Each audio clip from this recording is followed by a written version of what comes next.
What would you do if your own father, the man who raised you, looked you in the eyes one night and said you were never supposed to exist? What if one drunken confession destroyed everything you thought you knew about your family?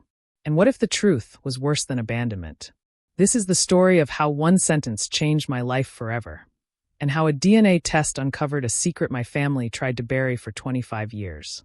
Jacksonville, Florida doesn't look dangerous. It looks warm. It smells like salt water and sunscreen. Palm trees bend lazily in the coastal wind, and even in late October the air hangs thick and humid, like summer never fully leaves. The streets glow orange under sodium streetlights, and at night you can hear distant traffic from I-95 humming like a restless ocean. But some of the worst storms don't come from the sky. They come from inside your own house. I was 24 the night my life cracked open. My name is White Moore. Yeah, I know. Weird name. My mom used to joke it sounded like a toothpaste brand. My dad used to say it made me memorable. Funny how that word hits different now. That night started like every other Friday night in our suburban neighborhood off Beach Boulevard. My dad had his usual buddies over, guys from the HVAC company he worked at. Big coolers, fold-out chairs in the driveway, classic rock blasting from a portable speaker. The air smelled like charcoal and cheap beer. Mom had gone to visit my aunt in Orlando for the weekend, so it was just me, Dad, and his drinking crew. I was inside finishing up remote work, graphic design for a Tampa marketing agency, when I heard the shouting get louder. Not angry shouting, drunk shouting. I stepped onto the porch. The humidity hit me like a wall. Sweat immediately formed at my hairline. Dad was on his third, maybe fourth, whiskey. His face was flushed. His laughter louder than necessary. "White," he called when he saw me. "Come here, son." I walked over. Gravel crunched under my sneakers. His friend Rick nudged him. "You better not start again, man." "Start what?" Dad wrapped his arm around my shoulder. "Too tight." "You know what the craziest thing is?" he slurred, staring at me like I was a stranger. "What?" I asked, half amused. He laughed. Then he said it. "You weren't even supposed to be born." The world didn't stop. It didn't explode. It just shifted. Rick went quiet. Another guy muttered, "Oh man." I forced a smile. "What's that supposed to mean?" Dad took another sip. "Your mom had an appointment," he said casually. "Clinic. Didn't go through with it. Guess she changed her mind." He laughed again, like it was a punchline. My stomach tightened. "What appointment?" He looked at me, eyes glassy, unfocused. "You were an accident, kid. Whole damn mess. Almost didn't happen." Rick stood up abruptly. "All right, that's enough." But I wasn't looking at Rick. I was staring at my father. "You mean like unplanned?" I asked carefully. He leaned in closer. His breath smelled like bourbon and grilled meat. "No," he whispered. "I mean you weren't mine." Silence. Not dramatic silence. The kind that feels like air has been vacuumed out of your lungs. "What?" I said. He blinked, swaying slightly. "Shouldn't have said that," Rick muttered. Dad squinted at me like he was trying to focus through fog. "Doesn't matter," he mumbled. "Water under the bridge." He let go of my shoulder. And just like that, conversation over. The guys started packing up awkwardly. No one looked at me. I stood there in the Florida heat, suddenly cold. That night I didn't sleep. The ceiling fan spun lazily above me. Outside, a distant thunderstorm rolled over the Atlantic. Lightning flickered faintly through my bedroom blinds. "You weren't mine." He didn't deny it. He didn't laugh it off. He didn't say he was joking. At 3:12 a.m., I got out of bed and walked to the kitchen. Dad was passed out on the couch, TV still on. A rerun of some crime show played silently. I stood over him, looked at his face. Same nose as mine. Same jawline. Or had I just always believed that? My heart was pounding. I grabbed my laptop, and I searched best DNA test kits in Florida. The next morning felt fake, like I was watching someone else live my life. Dad avoided eye contact at breakfast. "Head hurts," he muttered. I studied him. "Do you remember what you said last night?" He froze for half a second. Then he buttered his toast. "Nope. You said I wasn't yours." He chuckled awkwardly. "Jesus, White. I was drunk. Don't take it serious." "That's not an answer." He slammed the knife down. "You want to ruin your weekend over drunken nonsense?" My chest tightened. "Is it nonsense?" He stood up. "I raised you, didn't I?" "That wasn't what I asked." He walked out. Door shut. Engine started. Gone. Jacksonville looked different that day. The palm trees. The beach crowds. The college kids in Jaguars jerseys. Everything felt like a stage set. I drove to the Walgreens near Atlantic Boulevard and bought a DNA kit. The cashier didn't even look at me. Back home, I stared at the box for 10 full minutes before opening it. My hands were shaking. Spit in tube. Seal. Register online. Drop in mailbox. Simple.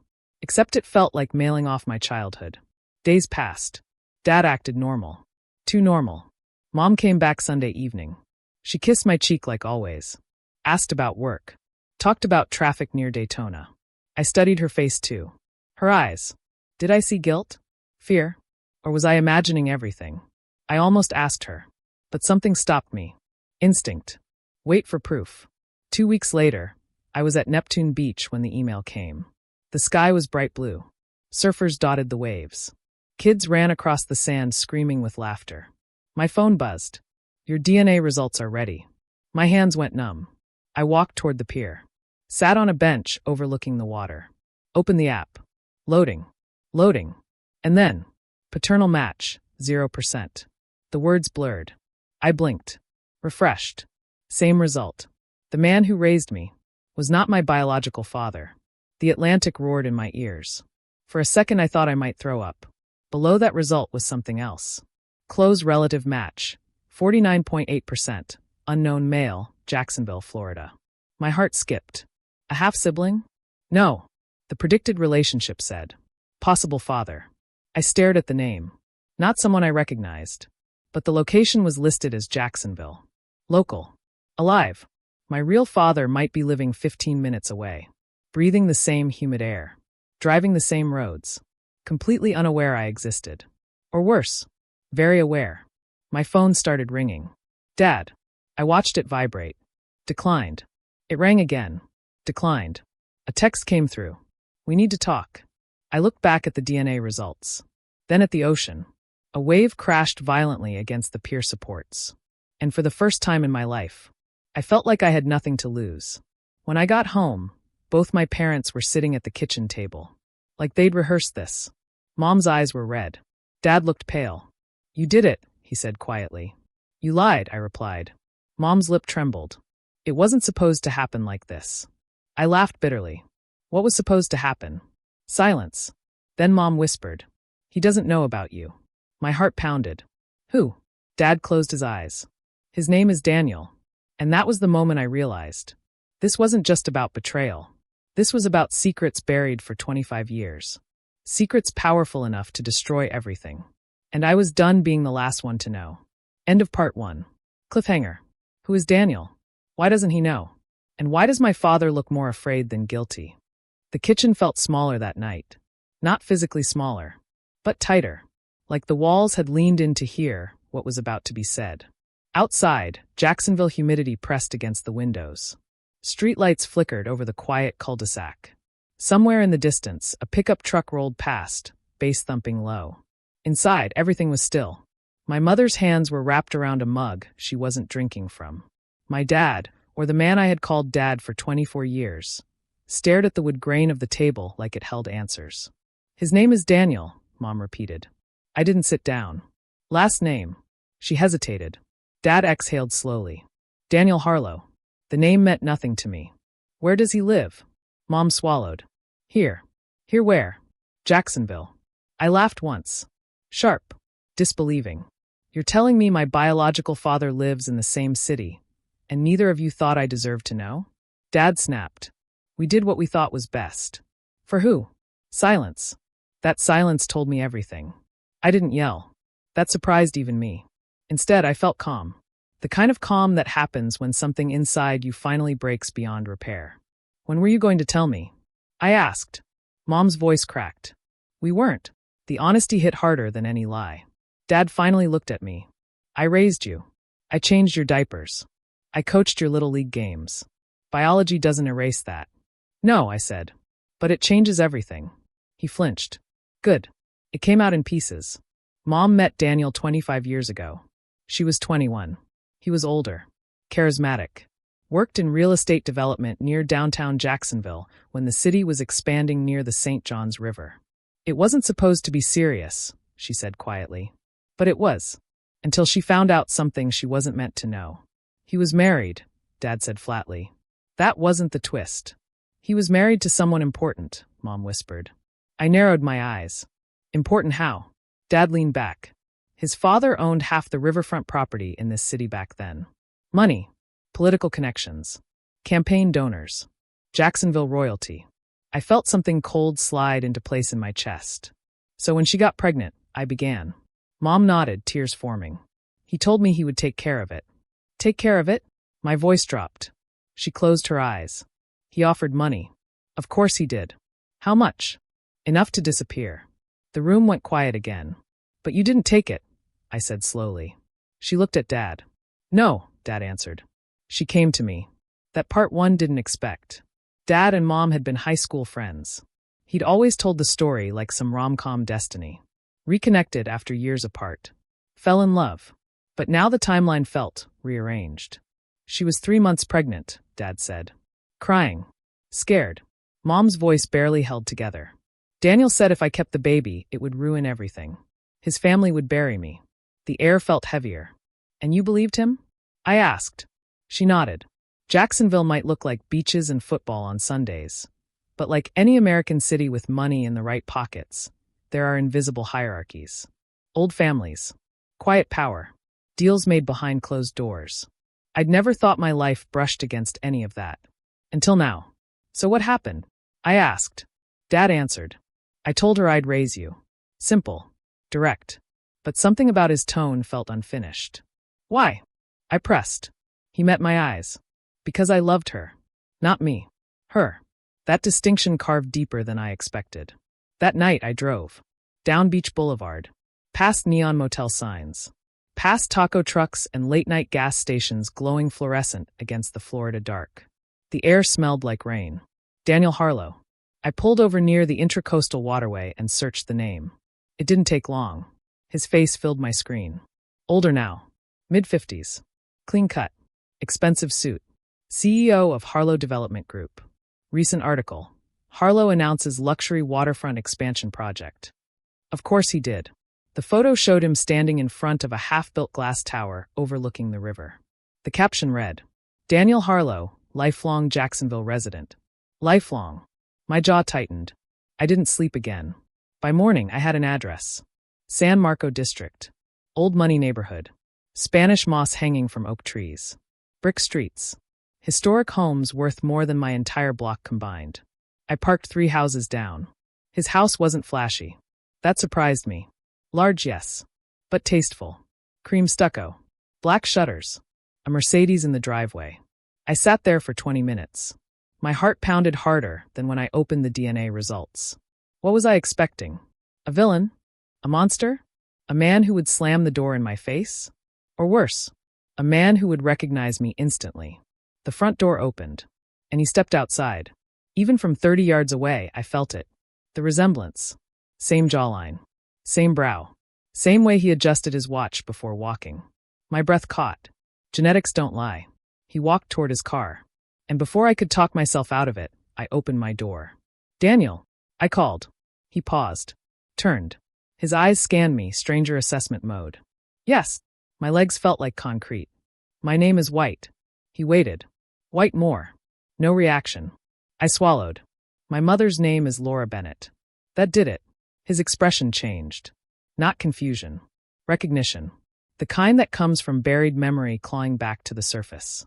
His voice dropped. That's not possible. It is. He looked around the street quickly. Suburban paranoia. Image control. How old are you? 24. His jaw tightened.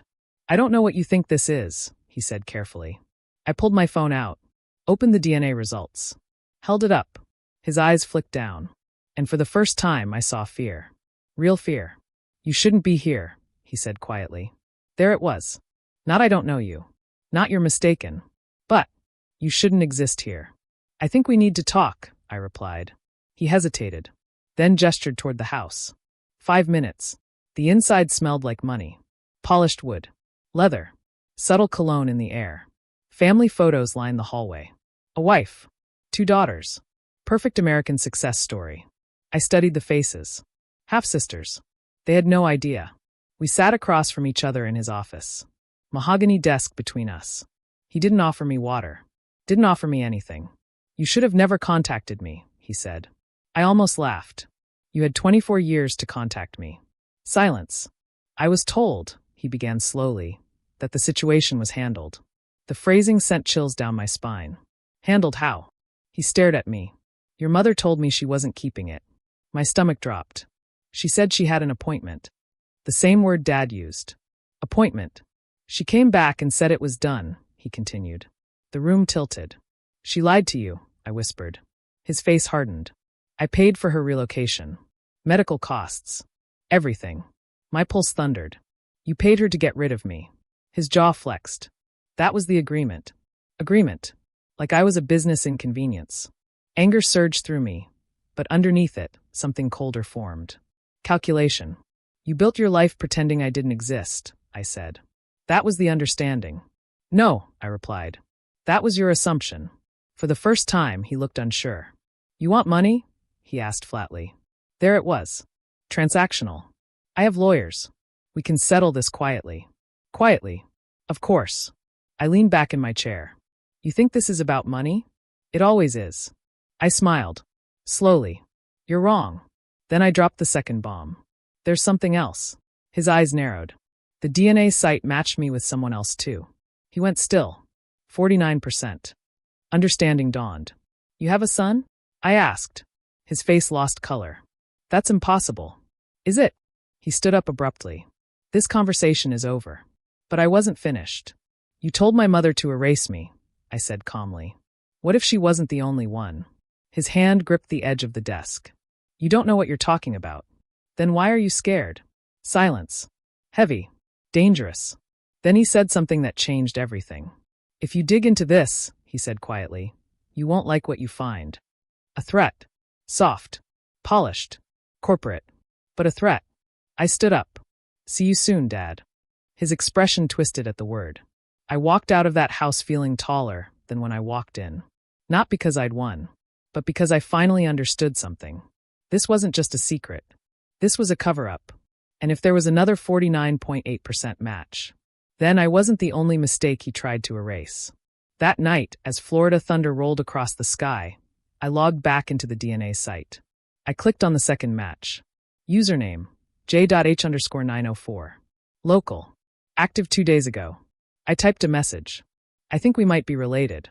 I hovered over send. Then pressed it. 3 dots appeared almost immediately.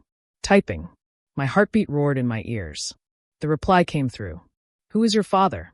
Lightning flashed outside my window. I stared at the screen. Then I typed one name. Daniel Harlow. The response came back in less than 5 seconds. We need to meet. He's not who you think he is. And that's when I realized. I hadn't just uncovered a family secret. I had stepped into something much bigger. Something Daniel Harlow had been hiding for decades. And whatever it was about to explode. Florida heat feels different when you're carrying something heavy inside you. That week, Jacksonville felt like it was pressing down on my lungs. The sky stayed a bleached, aggressive blue.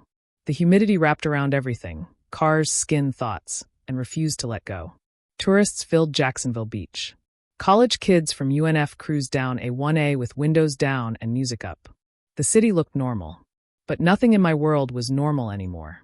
I hadn't told my parents about Daniel's reaction. I hadn't told Daniel I'd contacted the other DNA match. And I definitely hadn't told anyone that the match had replied in under 5 seconds. We need to meet. He's not who you think he is. We agreed to meet at a neutral place. Bold Bean Coffee near Riverside. Public. Busy. Safe. Or at least, that was the idea. Riverside always feels like a different city compared to the rest of Jacksonville. Brick buildings. Indie bookstores. Murals splashed across alley walls. Young professionals walking golden retrievers like they have nowhere urgent to be. I got there 15 minutes early. Ordered a black coffee I didn't plan to drink. Sat near the window. My phone buzzed. I'm here. I looked up, and my breath left my body. He looked like me. Not identical, but close enough that if we stood side by side, no one would question it. Same dark hair. Same sharp cheekbones. Same eyes. He was a little broader in the shoulders. Maybe a year or two younger. He walked toward my table. You white? He asked. His voice was calm, controlled. Yeah. He sat down across from me. I'm Jonah. Jonah Harlow. He didn't need to say the last name. It was written in his face. We stared at each other for a moment that felt surreal. Then he said something that told me this wasn't just curiosity for him. I always knew he had another one. My pulse spiked. Another one? He leaned back. You're not the first. The world narrowed. How many? I asked. He hesitated. That I know about? 3. 3. The word echoed in my head like a gunshot. You're saying Daniel Harlow has at least 4 sons? Jonah shook his head. No. I'm saying he has at least 4 problems. Jonah grew up differently than I did. Private schools. Summer trips to the Keys. Country club Sundays. But beneath the polished exterior, there was something tense about him. Something coiled. He's obsessed with legacy, Jonah said. With control. With image. I noticed. Jonah gave a humorless smile. You showing up? That's not just inconvenient. That's dangerous. Dangerous how? He studied me for a long second. Did he offer you money yet? Yes. Jonah nodded like he expected that. That's phase 1. And phase 2? Silence. He leaned forward slightly. Making sure you disappear quietly. The words landed heavier than I expected. Are you saying he'd hurt me? Jonah's jaw tightened. I'm saying you don't understand what kind of man he is. I felt something shift in the air between us. You sound like you're not on his side. Jonah let out a breath. I'm not. He pulled something out of his backpack. A folder. Thick. Worn. He slid it across the table. I wasn't supposed to exist either, he said quietly. My hands felt cold as I opened it. Inside were photocopies. Birth certificates. Emails. Bank transfers. Names I didn't recognize. Daniel doesn't just erase kids, Jonah continued.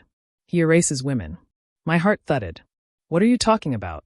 There were agreements, he said. Non-disclosures. Settlements. Paid relocations. Like my mother. But some of them didn't take the money. I flipped to the next page. A newspaper clipping from 1999. Local woman dies in car accident on I-295. I looked up. That was his secretary, Jonah said. Pregnant. The air left my lungs. You're saying? I'm saying the brakes failed. The coffee shop noise faded into the background. Laughter. Espresso machines hissing. Completely unaware of the conversation happening at our table. That's a stretch, I whispered. Jonah met my eyes.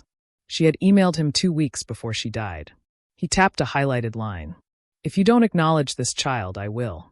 I felt nauseous. You think he had something to do with it? I know he did. That's not proof. Jonah's expression hardened. You think powerful men leave proof? I closed the folder slowly. You're telling me my biological father might be involved in what? Cover-ups? Murder? Jonah didn't flinch. I'm telling you the Harlow empire isn't clean. I thought about Daniel's office. The polished desk. The quiet threat in his voice. If you dig into this, you won't like what you find. Maybe that wasn't about embarrassment. Maybe it was about exposure. Why are you showing me this? I asked. Jonah leaned back. Because you're leverage. Leverage for what? To take him down. The words hung between us. Heavy. Calculated. You've been building a case, I said. For years. And now I'm supposed to what? Join your revenge mission. He didn't smile. This isn't revenge. It's justice. Justice. I thought about my mom. 21. Scared. Threatened. I thought about the email. If you don't acknowledge this child. And then a dead woman on I-295. I need more than suspicion, I said carefully. Jonah nodded. That's why we start digging. We left Bold Bean separately. I walked down King Street, the late afternoon sun turning everything gold. My mind was racing. This had gone from family betrayal to something darker. Something dangerous. Was Jonah telling the truth? Or was he manipulating me? I barely knew him. But the resemblance. The anger in his eyes. That felt real. That night I couldn't sit still. The house felt suffocating. Dad, Mark, was watching TV like nothing had changed. Mom was in the kitchen. I walked in. Did Daniel ever threaten you? I asked suddenly. She froze. Threaten? When you were pregnant? Her face went pale. Why would you ask that? Just answer. She hesitated, then nodded once. My chest tightened. What did he say? Her voice dropped to a whisper. He said powerful families don't get embarrassed. They eliminate problems. The room spun. Eliminate how? She looked at me. I didn't ask. That was enough. I texted Jonah. We need to look into the accident. He replied instantly. I already have. 2 nights later, we met again. This time at a parking garage downtown near the St. Johns River. The city's skyline reflected in the dark water. Cargo ships moved slowly in the distance. Jonah handed me a USB drive. What's this? Financial records. From where? My father's assistant. I stared at him. You hacked him. Jonah didn't blink. I hired someone who could. That told me something important. Jonah wasn't just angry. He was strategic. What did you find? Payments, he said. Large ones. Around the time of the accident. To who? An auto repair shop. My pulse pounded. That could mean anything. Or it could mean someone tampered with a car. The wind off the river felt colder now. You're asking me to believe he killed a pregnant woman to protect his image. I'm asking you to consider that your father values power more than human life. The word father twisted inside me. I looked out over the water. I don't even know who I am anymore. Jonah's voice softened slightly. You're someone he couldn't erase. Then something happened that shifted everything. My phone buzzed. Unknown number. I answered. White Moore. Silence. Then a familiar voice. You need to stop. Daniel. My heart rate spiked. How did you get this number? I have resources, he said calmly. I put him on speaker so Jonah could hear. Stop what? I asked. This investigation you're attempting. I felt Jonah's eyes on me. You're nervous, I said. I'm concerned, Daniel corrected. For you. For me? You're digging into matters you don't understand. Like a secretary dying after threatening you? Silence. Then his voice turned colder. You think you're the first angry young man to try to damage my reputation? Angry young man. Dismissive. Calculated. I'm your son, I said. Another pause. That remains to be seen. Rage flared in my chest. We both saw the DNA. DNA can be misinterpreted, he replied smoothly. He was already planning denial. If you continue, he said, you'll force me to respond. Respond how? The line went quiet for 3 full seconds. Then, good night, White. The call ended. The parking garage felt suddenly too exposed. He's scared, Jonah said quietly. No, I replied. He's preparing. I drove home with my heart in my throat. Every car behind me felt suspicious. Every red light felt too long. Was I being paranoid? Or realistic? When I pulled into my neighborhood, something felt off. The porch light was on. Dad's truck was gone. Mom's car was there. But the front door was slightly open. My pulse exploded. I ran inside. Mom! No answer. The living room lamp was knocked over. A chair tipped sideways. My stomach dropped. Mom! Footsteps behind me. I spun around. And froze. Daniel Harlow was standing in my kitchen. Calm. Perfectly composed. Like he belonged there. You shouldn't have involved my other son, he said quietly. The word other sent a chill down my spine. Where's my mother? I demanded. He tilted his head slightly. She's fine. For now. For now.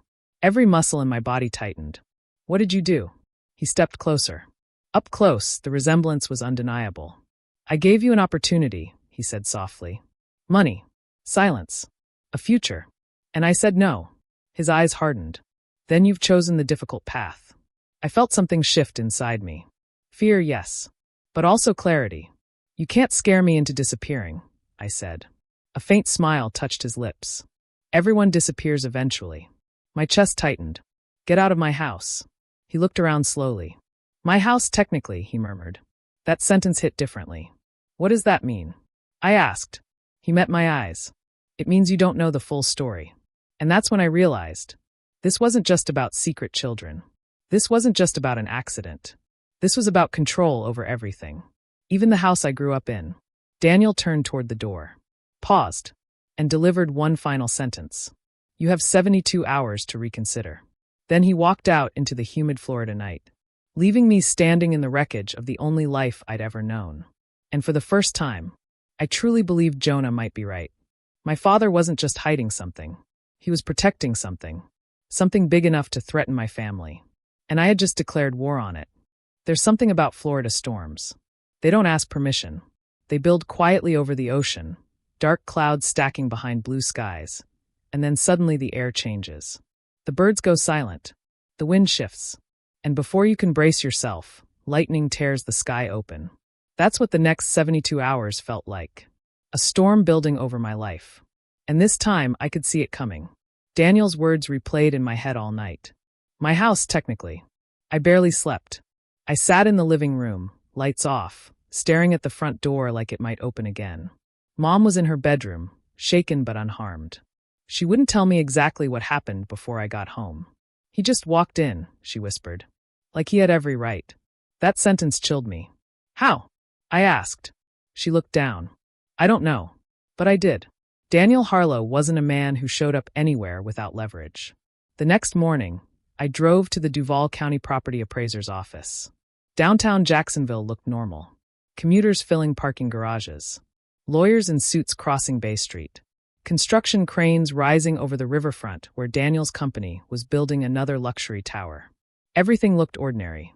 But I had the sinking feeling that nothing about my life was.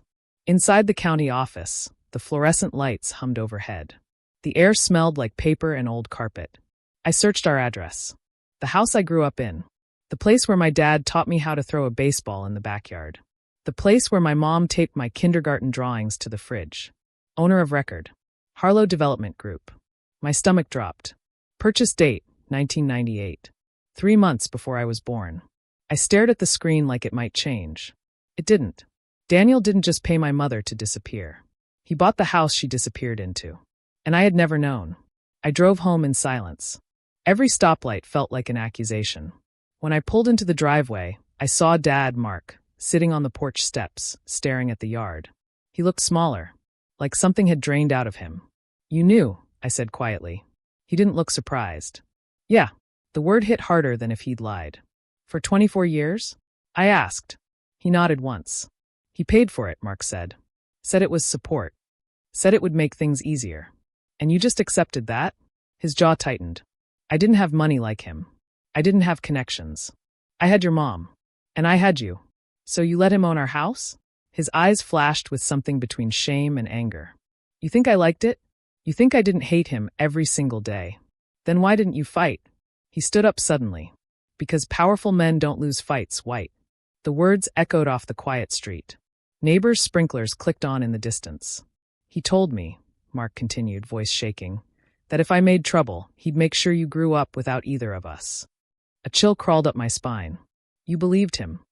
Mark looked at me with tired eyes. I had to. I walked inside. The house felt different now. Like it wasn't mine. Like every wall had Daniel's fingerprints on it. I called Jonah. He owns the house, I said. There was no surprise in his voice. I figured. How? He's done it before. My pulse quickened. With who? With my mother. I went quiet. Jonah exhaled slowly. She thought she married into security. Turned out she married into control. Does she know about the other women? She suspects. And the accident? She doesn't want to. That made sense. Denial is easier when your lifestyle depends on it. 72 hours, I said. Jonah was silent for a moment. He's not bluffing. What does that mean? It means he's going to escalate. The word hung heavy. How? Jonah hesitated. Financially first. Legally second. Publicly if necessary. A strategy. Clean. Calculated. What's the endgame? I asked. To discredit you. Make you look unstable. Angry. Opportunistic. I thought about the way Daniel called me angry young man. He was already laying groundwork. That afternoon, I got an email from a law firm downtown. Subject line, notice of lease termination. Lease. I opened it. According to the document, the property at our address was being reclaimed for development reassessment. We had 30 days to vacate. 30 days. Mom was sitting at the kitchen table when I told her. She didn't cry. She just closed her eyes. I knew this day might come, she whispered. Mark punched the wall. This is harassment, he growled. No, I said quietly. This is leverage. By evening, local gossip had already started. A blog post surfaced online. Young man claims to be secret son of prominent developer. My name wasn't listed, but the details were close enough.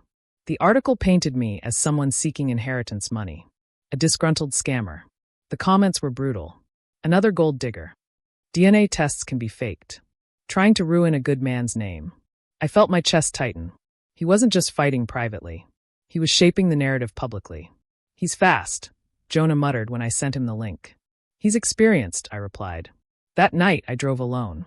Down A1A, past Jacksonville Beach, where neon bar signs glowed against the dark ocean. I parked near the pier again, the same place where I opened my DNA results. The Atlantic crashed against the shore, loud and relentless. I thought about something Daniel said. You don't know the full story. What if there was more? More than just hidden children. More than just intimidation. Jonah had financial records. But we didn't have proof of anything criminal.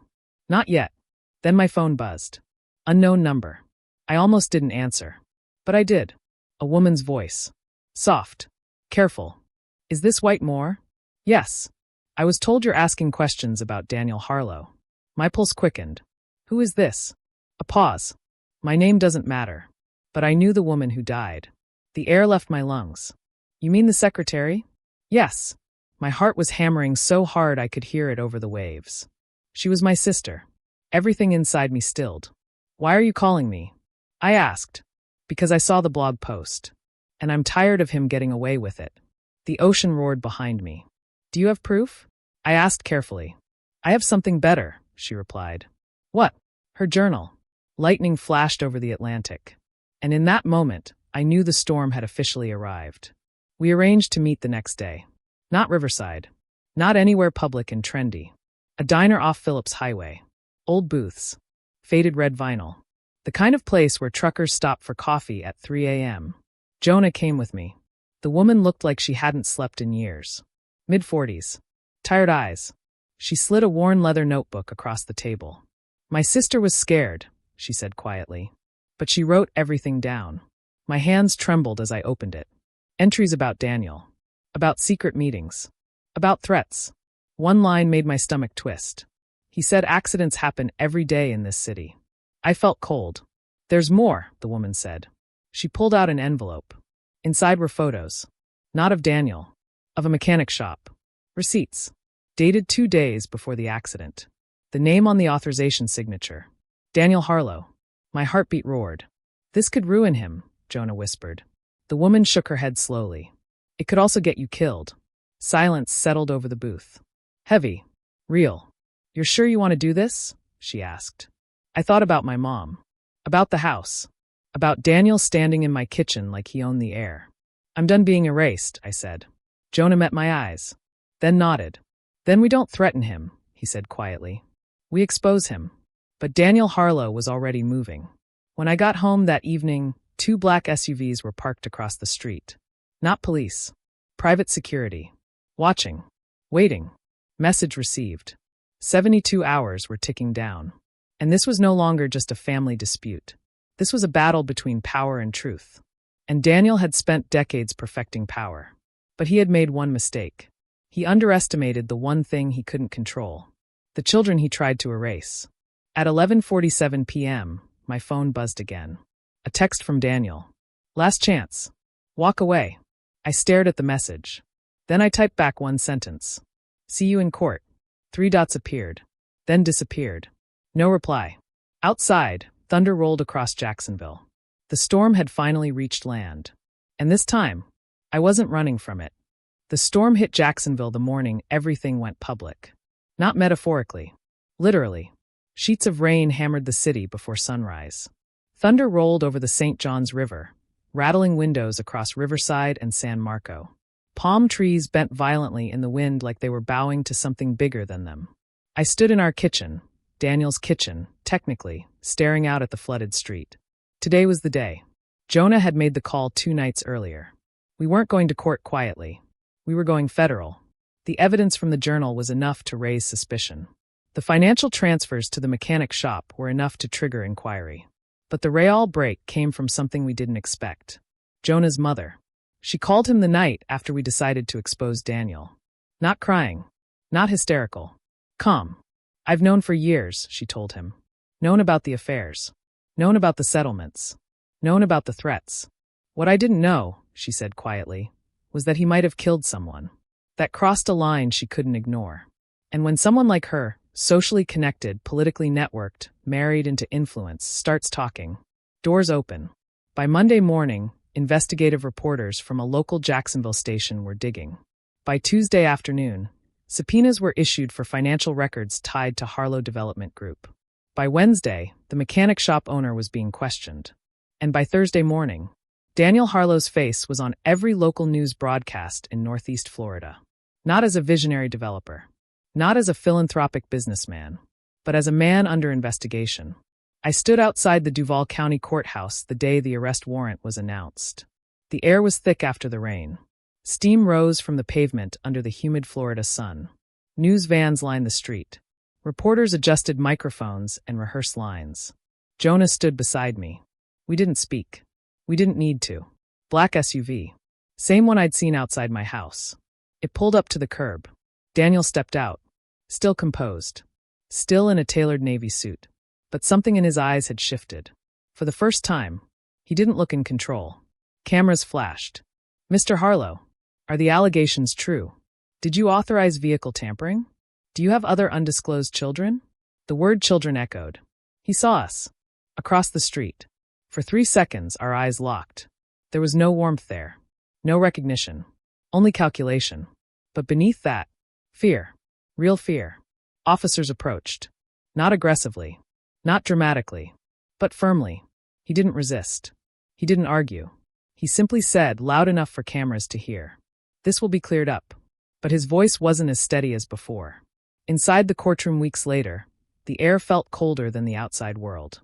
Federal prosecutors laid out the financial timeline. The mechanic shop owner, under immunity agreement, testified. "Yes," he said, hands shaking. Daniel Harlow authorized payment to inspect the vehicle. He said the brakes needed to fail quietly. Gasps rippled through the courtroom. The journal entries were read aloud. The threats. The accidents happen every day line. And then came the most powerful moment. My mother took the stand. Laura Bennett. 25 years of silence behind her eyes. "He told me powerful families eliminate problems," she testified, voice steady. I believed him. She didn't cry. She didn't break. She simply told the truth. And for the first time in her life, no one interrupted her. Daniel's defense tried everything. Character attacks. Claims of fabricated DNA. Allegations that we were motivated by inheritance money. But the evidence stacked higher than his influence. More hidden payments surfaced. 2 additional NDAs were uncovered. Another woman testified anonymously about threats she received when she refused termination. The pattern became undeniable. This wasn't one accident. This was a system. A machine built to protect legacy at any cost. The verdict came on a humid afternoon in July. Guilty. On conspiracy. On vehicular manslaughter. On obstruction. The courtroom went silent. Daniel didn't react at first. Then something small happened. His shoulders dropped. Just slightly. Like gravity had finally reached him. He didn't look at me. He didn't look at Jonah. He stared straight ahead as the judge delivered sentencing. 28 years. No more control. No more leverage. No more quiet disappearances. Outside, reporters rushed us. "White, how does it feel?" I thought about that question. How does it feel? It didn't feel victorious. It didn't feel triumphant. It felt quiet, like a storm had passed, and left wreckage behind. The house was reclaimed by the court months later as part of asset forfeiture. Harlow Development Group dissolved. Properties sold. Accounts frozen. Mark, the man who raised me, helped Mom find a smaller place near Atlantic Beach. No marble countertops. No hidden ownership. Just a modest home that actually belonged to us. One evening, I sat with him on the porch as the sun set pink over the Florida sky. "You still mad at me?" he asked quietly. I thought about everything. The lies. The fear. The years of silence. Then I looked at him. "You stayed," I said. He nodded. "Yeah, then you're my dad." His eyes filled for the first time in my life. And mine did too. Jonah moved to Tampa. He needed distance. Space to rebuild identity outside of the Harlow name. We still talk. Not every day. But enough. Brothers. Not by legacy. Not by money. But by choice. The sister of the woman who died came to me after sentencing. "Thank you," she said simply. No dramatic speech. No tears. Just relief. And that meant more than anything. 1 year later, I stood again at Neptune Beach. Same pier. Same ocean. Different life. I thought about the night I opened that DNA result. How small I felt. How erased. And I realized something. I wasn't a mistake. I wasn't an accident. I wasn't a problem to be eliminated. I was proof. Proof that truth survives intimidation. Proof that power eventually cracks under its own weight. Proof that you can't erase a human being just because they complicate your image. The Florida sun dipped below the horizon, casting gold across the water. My phone buzzed. A message from Mom. Dinner at 7. Don't be late. Normal. Ordinary. Real. And for the first time in my life, that was enough. Sometimes the people who try to erase you are terrified of what your existence exposes. Power built on fear always collapses. But identity built on truth? That survives anything. I wasn't supposed to be born. But I was. And that changed everything.